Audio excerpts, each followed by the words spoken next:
Bonjour à toutes et à tous et bienvenue à cette édition spéciale d'Enquête de Sens consacrée à la question du vivre ensemble, un mois après les tragiques attentats de Paris. Pour répondre à cette question, nous avons pris contact avec plusieurs responsables d'émissions religieuses et philosophiques proposées par la RTBF dans le cadre de son programme Enquête de Sens. Et nous recevons aujourd'hui avec grand plaisir tous ceux qui ont eu la gentillesse de répondre favorablement à cette invitation. Corinne, je vous laisse le soin de nous les présenter. Eh bien, je suis ravie d'accueillir tout d'abord Jean de Brucker. Vous êtes le secrétaire général du CAL, c'est-à-dire le Centre d'action laïque. Thomas Gergely, vous êtes le directeur de l'Institut d'études du judaïsme à l'ULB. Jean-Jacques Duré, vous êtes le directeur de la rédaction des médias catholiques. Et Salah Chalaoui, vous êtes inspecteur à la Fédération Wallonie-Bruxelles pour les cours de religion islamique. Alors, depuis l'assassinat des caricaturistes et des journalistes de Charlie Hebdo, la question a déjà été posée à de multiples reprises, mais nous avons pensé qu'il serait intéressant de vous la reposer à nouveau. En effet, peut-on réellement rire des religions? Peut-on réellement rire des philosophies ou des convictions, tout simplement, de tout et chacun? Donc nous allons faire peut-être un petit tour de table rapide et je propose, Jean de Brucker, que vous commenciez. Mais bien volontiers.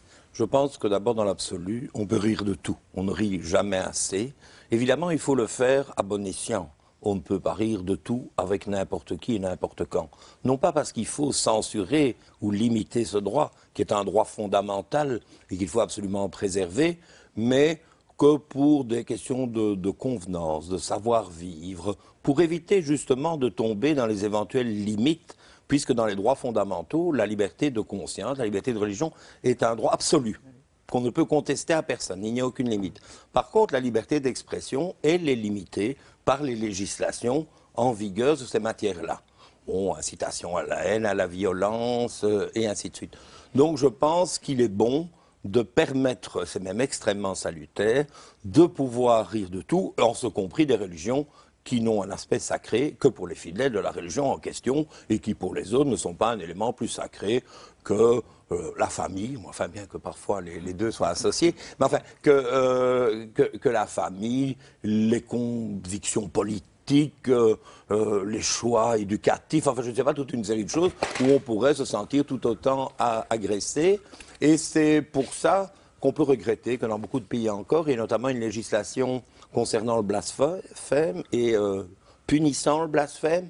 Dans beaucoup de pays, la législation existe, mais on la met peu en pratique. Mais enfin, dans certains pays, on la met extrêmement en pratique et de manière extrêmement douloureuse pour les personnes, par exemple, qui décident de faire un acte d'apostasie ou des choses comme ça.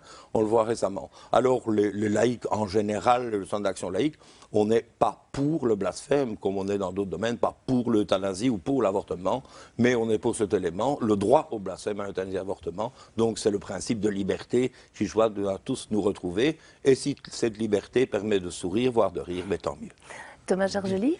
Oui, alors je suis évidemment tout à fait d'accord avec mon ami de Brucker, c'est certain, mais je pense que le problème doit être vu un petit peu aussi en fonction de la culture des uns et des autres et des ressorts de ces cultures. Alors moi je vous parlerai un petit peu des ressorts de ce problème, parce que c'est un problème quand même, puisque vous voyez bien que ce qui nous réunit aujourd'hui, c'est l'attaque portée contre précisément des caricaturistes qui voulaient faire rire.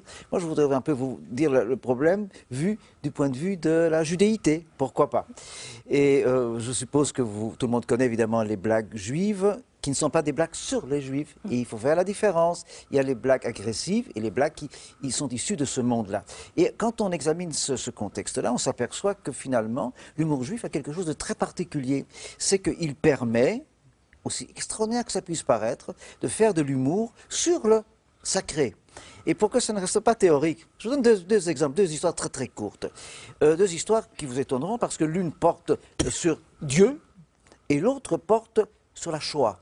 On peut même faire de l'humour là-dessus. Tout dépend comment. Alors, première histoire, ce sont deux rabbins qui discutent. et ils discutent de Dieu. Dieu existe, n'existe pas. Et la dispute commence. Il existe, non, il n'existe pas. Il existe, il existe, il n'existe pas. Non, il n'existe pas. Il existe, non, il n'existe pas. Ah, non, on est tout à fait d'accord. Il n'existe pas. Il est 7 heures, allons prier. Qu'est-ce que ça veut dire? Ça veut dire ceci, c'est que la cohabitation est possible entre la réflexion philosophique d'une part et la foi d'un autre côté, parce que les deux ne remplissent pas les mêmes fonctions. La foi sert de manière d'élever l'esprit, la philosophie sert à sonder les choses. Et ce n'est pas la même chose. Autre histoire, bien plus tragique, bien entendu, mais Dieu est présent aussi, c'est sur la Shoah. Alors vous savez qu'à l'inverse des églises où les fidèles assistent à la messe, à la synagogue, les juifs prient avec l'officiant. Et parfois, évidemment, comme ils prient à haute voix, ça fait du bruit. Et l'histoire que je vous raconte, qui est très courte, se passe en 1942, mettons, en pleine déportation. Et dans une synagogue qui fonctionne encore, des juifs prient, et leur voix monte, monte et monte. Et à un moment donné, l'un d'entre eux dit « Chut !» un peu plus bas. Il pourrait encore se souvenir qu'il reste des juifs à déporter. Qu'est-ce que ça veut dire? Alors, qu'est-ce qu'il y a derrière? Il y a deux choses, et je serai très bref. Il y a, bien entendu, le thème de l'omniscience de Dieu, qui sait tout, y compris ceux qu'il resterait à déporter, et le problème de la bonté de Dieu. Comment le permet-il? C'est cela qui est raconté par l'intermédiaire de l'humour. Dieu est mis en cause, mais après tout, on peut le mettre en cause autant par la réflexion philosophique et théologique que via l'humour. Jean-Jacques Duré? Mais moi, je pense qu'effectivement, on peut rire de tout et de beaucoup de choses. Je pense que quand on fait soi-même de l'humour, il faut aussi se mettre des limites. Alors, je suis d'accord avec Jean de Brucker, c'est pas de l'autocensure, c'est de la décence. Quand on sait qu'on va heurter quelqu'un par une blague, par une caricature, il faut se poser la question de dire, est-ce que c'est utile? Est-ce que je vais heurter quelqu'un? Est-ce que ça va lui faire du mal? Je pense qu'on est ici aussi dans le registre de Charlie Hebdo. Il faut quand même bien se dire qu'il y a à la fois des caricaturistes et puis il y a aussi de la provocation. Et dans la provocation, effectivement, là, cette décence, elle n'a pas lieu d'être puisqu'on est carrément dans la provocation. Et donc, moi, je me pose cette question-là, se dire, ici, on était dans la provocation. Alors, moi, très honnêtement, il y a eu des caricatures qui ont été faites sur Dieu, sur Jésus, sur le pape. Très honnêtement, moi, je ne les ai pas appréciées. Je n'ai pas trouvé ça rigolo. J'ai trouvé ça de mauvais goût. Mais je pense aussi que quelqu'un qui n'a pas assimilé sa foi, et moi, je parle en tant que croyant, quelqu'un qui est heurté par ça, n'a pas réussi à assimiler complètement sa foi. Et donc, je me dis, moi, en tant que croyant, ça me choque. Je ne trouve pas ça très agréable. Je trouve ça choquant. Mais ça ne m'empêche pas d'aller au-delà et de continuer.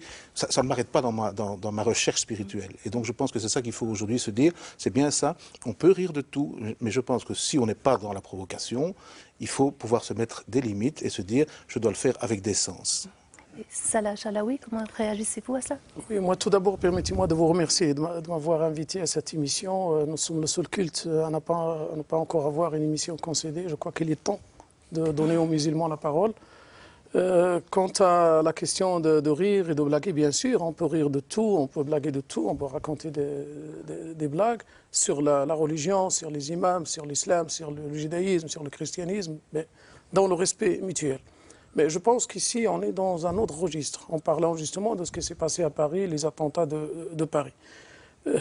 Tout d'abord, rien ne justifie l'acte terroriste qui a ciblé le siège du journal Charlie Hebdo et qui a tué donc des journalistes. Aucune religion, aucune valeur humaine, aucune conviction ne peut le justifier. Et je pense que ceux qui ont attaqué donc Charlie Hebdo ne l'ont pas attaqué parce qu'il a fait des caricatures sur le prophète Mohammed. Et tout d'abord, nous, depuis des années qu'il y a ces caricatures, nous l'avons compris en tant que musulmans que ces caricatures, ce n'est pas sur le prophète Mohammed, mais sur ce que certains musulmans ont fait de l'islam. Quand on présente Mohammed avec une bombe sur la tête, ce n'est pas Mohammed lui-même qui est présenté. Mais ce sont des personnes qui se proclament au nom de l'islam et au nom de cette religion pacifique, au nom de cette religion de paix et de miséricorde, ce qu'ils sont en train de commettre sur la planète, au Moyen-Orient, à l'Extrême-Orient et ailleurs. Donc c'est comme ça que la majorité des musulmans l'ont compris. Ceci dit, il y a une valeur dans l'islam, un principe dans la religion musulmane, et je le tire justement d'un verset du Coran, s'adressant aux musulmans à la Mecque à l'époque, n'insultez pas ce qu'ils invoquent comme divinité en dehors de Dieu, afin qu'ils n'insultent pas votre Dieu par injustice et agressivité et ignorance. Donc ici, le message est clair, les musulmans s'interdisaient d'insulter les autres divinités pour ne pas provoquer justement l'insulte, parce qu'il s'agit d'un vivre ensemble. La critique, oui, parce que la critique est constructive. Et si l'autre ne le fait pas, on doit la faire nous-mêmes, on doit faire une autocritique. Mais insulter juste pour insulter, je pense que ce n'est pas constructif et ça ne peut pas contribuer à un vivre ensemble. Ceci dit, donc, je retire ce que j'ai dit au début de mon intervention. Rien ne justifie ce qui s'est passé. Et que même si moi, en tant que musulman, je m'interdis de cela, je ne l'interdis pas à l'autre. L'autre est libre de penser ce qu'il veut, mais j'appelle tout simplement à lier la liberté à la responsabilité et au respect si on veut vraiment construire un vivre ensemble. Je propose à présent d'organiser un deuxième tour de table autour d'une question qui vous permettra peut-être à chacun de réagir à ce qui vient d'être dit. Et la question porte sur l'État laïque. On sait que certains affirment aujourd'hui que l'État laïque est la meilleure, voire peut-être même la seule garantie pour permettre le respect des libertés fondamentales de toutes les convictions, et a fortiori dans une société comme la nôtre où se côtoient diverses cultures, mais également divers cultes, diverses religions. Alors Thomas Gergely, que pensez-vous de cette proposition? L'État laïque est-il la meilleure garantie du respect des libertés fondamentales de chacun? Alors je dirais oui, à condition que nous définissions bien ce qu'on entend par laïque. Si effectivement... Je vous laisse le soin de le définir. Voilà. Et, difficile, donc je ne me lancerai pas là-dedans, mais je dirais simplement ceci. C'est que si nous considérons par laïque État athée, non. Et je vous dirai pourquoi. Parce que l'histoire nous a montré que lorsque des religions d'État, et l'athéisme peut être aussi une religion d'État, s'installent, la tragédie est toute proche. Exemple dans l'histoire, tout le monde connaît, l'Inquisition qui établit la religion catholique ou chrétienne catholique comme religion d'État. Vous voyez où ça a conduit. L'URSS, Staline, Brejnev et autres qui ont envoyé dans le goulag des gens parce qu'ils détenaient un petit livre de prière, c'était également le même procédé. Alors je dirais oui, un État laïque bien entendu, mais j'entends par là un État neutre qui effectivement accepte l'expression raisonnable, raisonnée, limité sans doute comme il faut en société, de la spécificité des uns et des autres. Mais je suis farouchement opposé à l'idée qu'un État, et il y en a de par le monde encore aujourd'hui, puisse décréter que telle option philosophique, telle position religieuse soit la position d'État. Donc c'est dans ce sens-là que je dirais, s'il en est ainsi, oui, et bien entendu, un État laïque assure la liberté d'expression, et c'est très utile, pas dans l'autre sens. Salah Chalaoui, quelle est votre réflexion à ce sujet? Oui, je rejoins d'ailleurs ce que Thomas Gergely vient de dire. Moi, je pense que la Belgique n'a pas besoin de se remettre en question. La Belgique, en tant que pays, est un modèle et un exemple d'y vivre ensemble. Et nous n'avons de leçons à recevoir de personne, de pays voisins ou d'ailleurs. Je pense que la neutralité de l'État en Belgique qui permet l'existence de différentes convictions, de différentes philosophies, y compris d'ailleurs la laïcité, parce que la laïcité organisée a aussi sa structure et financée par l'État à côté des autres religions. Ce modèle est à exporter vers l'extérieur, parce qu'il faut en être fier. Maintenant, si la laïcité signifie neutralité, tout simplement, oui, pourquoi pas. C'est grâce à cela, en tant que musulmans, en tout cas, nous existons. Je ne pense pas qu'on aurait pu exister, reconnu, avoir les structures que nous avons dans la société, si l'État peut-être avait une religion. Donc on connaît l'histoire de la Belgique et on connaît l'histoire de certains pays où la religion est dominante et comment donc d'autres convictions et d'autres religions sont traitées. Donc à ce niveau-là, pour nous, il n'y a aucun problème, mais je ne pense pas qu'il faut remettre en question le système actuel que nous avons en Belgique qui caractérise notre pays et qui fait de ce pays-là un modèle européen que les autres pays, bien sûr, doivent suivre, y compris la France, qui est un pays laïque. Jean-Jacques Duret. Mais je dirais que je partage, au risque de paraître consensuel, l'avis à la fois de M. Chalaoui et de Thomas Gergely. Je pense que tout dépend de ce qu'on entend effectivement par État laïque. Moi, je suis bien croyant, mais profondément pour une séparation entre l'Église et l'État. Parce que je pense que l'Église, c'est quelque chose, la foi, c'est quelque chose de personnel, la croyance, c'est quelque chose, la philosophie, c'est quelque chose de personnel qu'on peut partager avec d'autres. Ce qui n'empêche pas, au nom d'une foi ou d'une religion ou d'une philosophie, de donner son avis sur les problèmes de société. Parce que ça, je crois que c'est important. Et je crois que quand j'entendais dernièrement, ou je lisais dans certains journaux, certains qui disent il faut poursuivre la laïcisation de la Belgique, mais en entendant il faut exclure du débat tout ce qui est religieux et philosophique, je me dis c'est justement ce qu'il ne faut pas faire. Vous pensez à qui quand vous dites ça?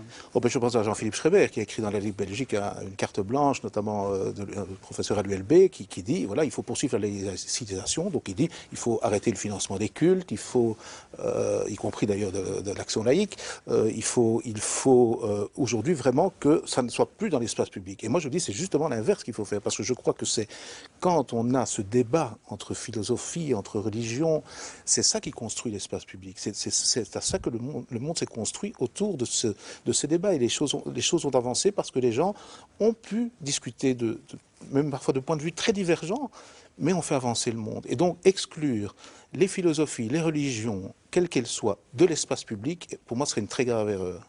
Je dirais que alors, dans les cours, par exemple, on parle beaucoup des cours de religion pour l'instant, il y a le cours de citoyenneté.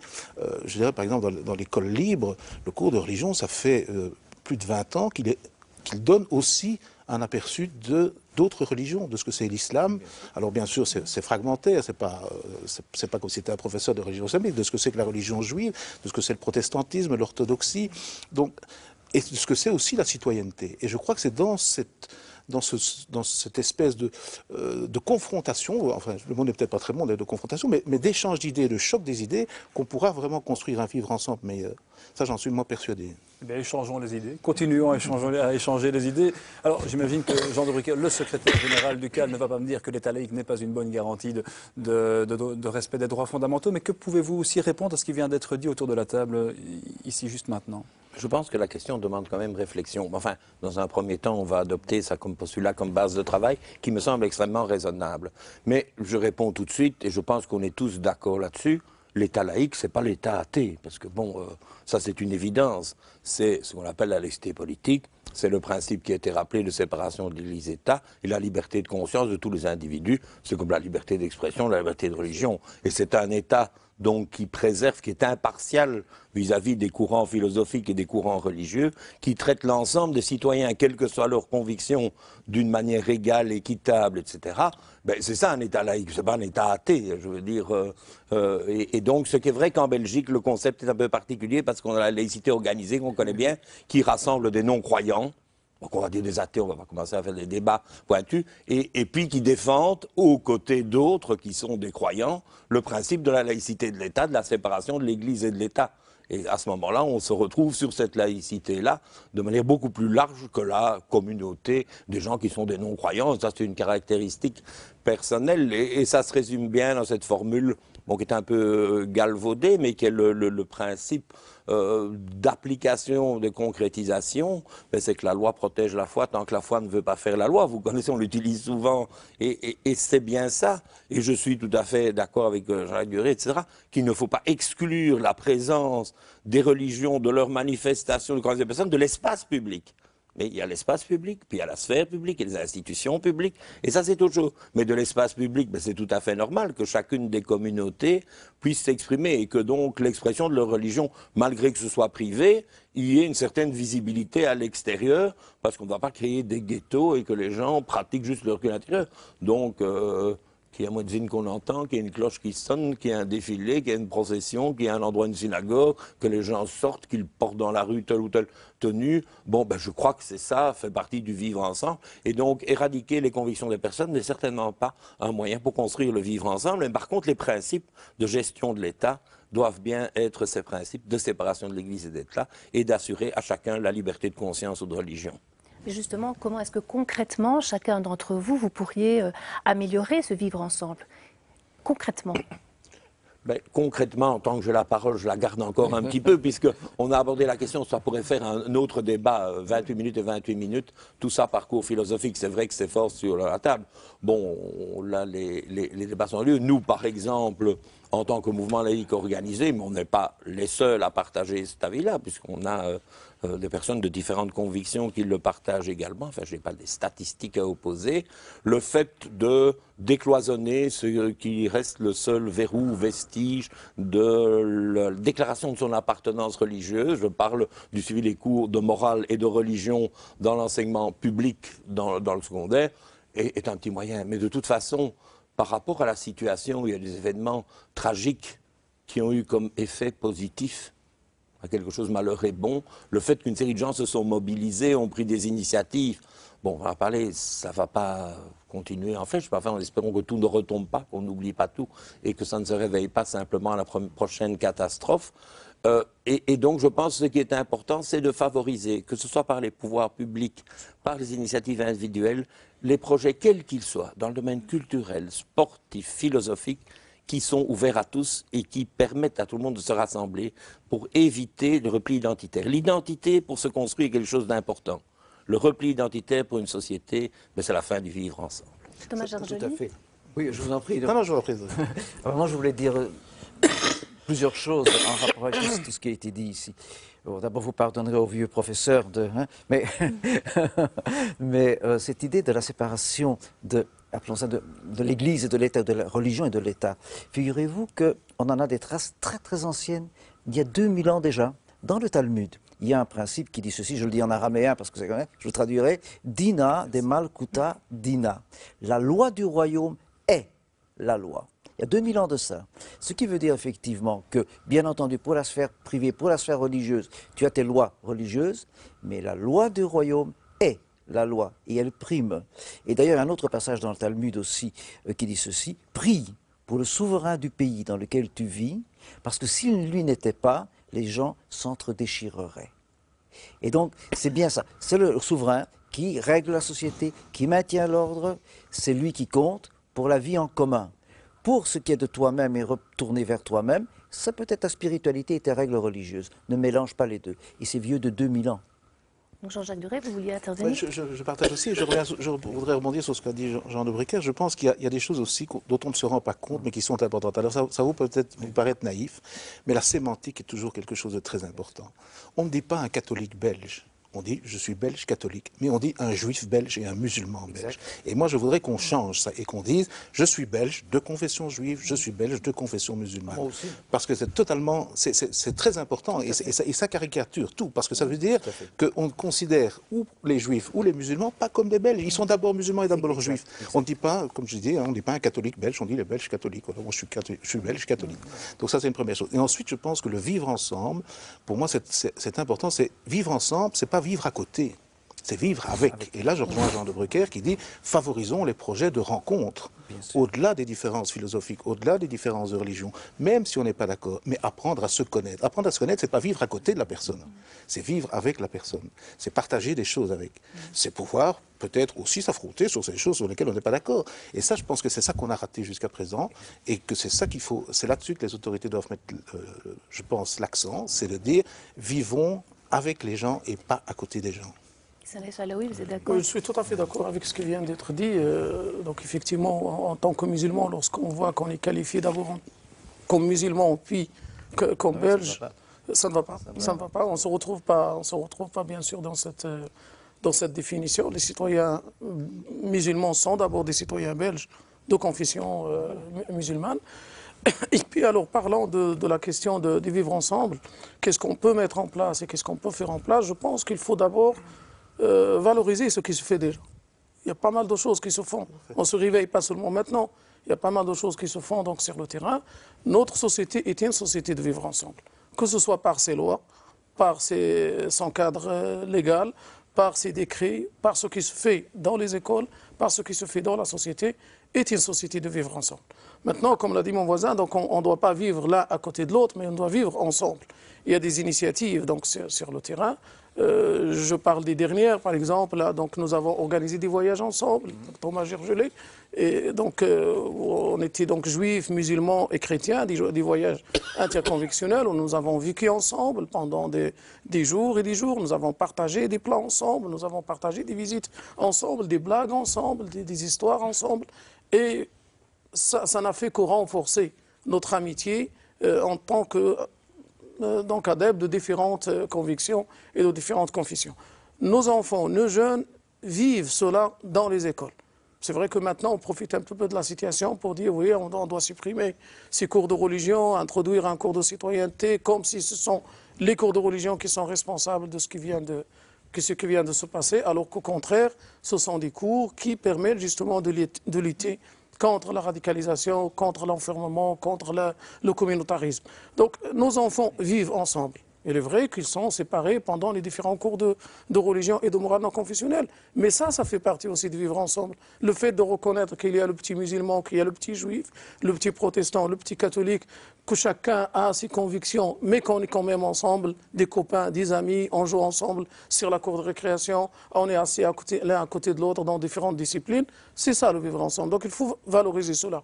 Il faut aussi ouvrir, je pense, les lieux de culte. Que ce soit les mosquées, les synagogues, les églises, donc les maisons de la laïcité, à tous les citoyens, qu'on vient visiter ces lieux-là. Parce que des citoyens, par exemple non musulmans, quand ils passent devant une mosquée, on imagine qu'il y a des choses qui se passent, on a peur peut-être. Mais ouvrir ces portes-là et rentrer à l'intérieur, voir à quoi ça ressemble, ces lieux de culte, participer aux fêtes communautaires.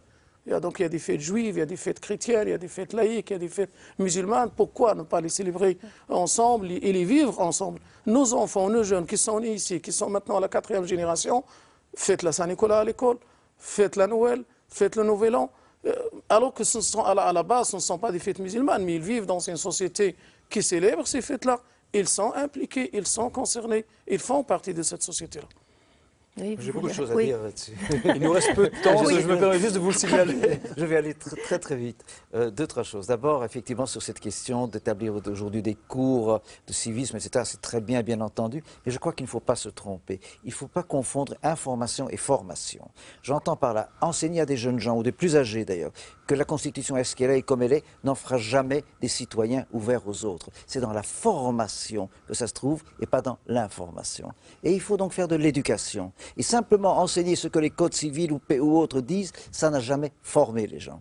Première chose, confusion à ne pas commettre. La deuxième, et je pense que c'est important aussi, on parlait de sémantique, c'est juste une petite parenthèse de linguiste. Vous savez, en français, nous avons cette vieille expression de sabbat des sorcières. Vous savez d'où ça vient? Ça vient de ce que monsieur a dit, effectivement, de l'imaginaire populaire, croyant que dans ces synagogues, il se passait des choses abominables, d'où le sabbat des sorcières.